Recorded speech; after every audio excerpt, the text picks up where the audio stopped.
ICT বিষয়ের এই যে 87 সংখ্যাটি 16 ভিত্তিক হেক্সাডেসিমাল সংখ্যা, এটা দশমিক মান খুব সহজে কিভাবে নির্ণয় করা যায় লক্ষ্য করি।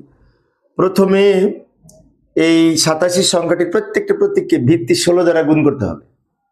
মানে অন্য কোনো সংখ্যা থেকে যদি দশমিক সংখ্যা রূপান্তর করতে হয়, তো ওর বেস দিয়ে প্রত্যেকটাকে গুণ করতে হবে। যেমন অক্টালে 8 দিয়ে গুণ করেছি, তাই না? আচ্ছা, এবার এই 8 লিখবো, 8 কে 16 দ্বারা গুণ করব, যোগ 7 লিখবো, 7 কেও 16 দ্বারা গুণ করব, অর্থাৎ 8 কে 16 দ্বারা গুণ করেছি, 7 কেও 16 দ্বারা গুণ করেছি, মাঝখানে প্লাস দিয়েছি, তাই না, নিয়ম অনুযায়ী। এবার এই দিক থেকে এই দিকে প্রত্যেকটা 16-র উপরে পাওয়ার লিখবো, এই 16-র উপরে পাওয়ার হিসেবে লিখবো 0, এখানে 1, এইভাবে। এবার আমরা সরল করব, 16-কে পাওয়ার 1 করে 16, তাকে 8 দিয়ে গুণ করলে এই 8 16 মনে হয় সম্ভবত 128 হয়, 128 লিখবো, যোগ এই 16-কে পাওয়ার 0 করলে 1 হয়, 1-কে 8 দিয়ে গুণ করলে 7 দিয়ে গুণ করলে 7 দিয়ে গুণ করলে 7 হয়, তাই না? এবার এই দুটো যোগ করে 135, মানে 135 সংখ্যাটি কিন্তু দশমিক সংখ্যা, তাই ভিত্তি হিসাবে আমরা কি করব, ব্র্যাকেট দিয়ে 10 লিখবো, কারণ দশমিক সংখ্যার বেজ হচ্ছে 10।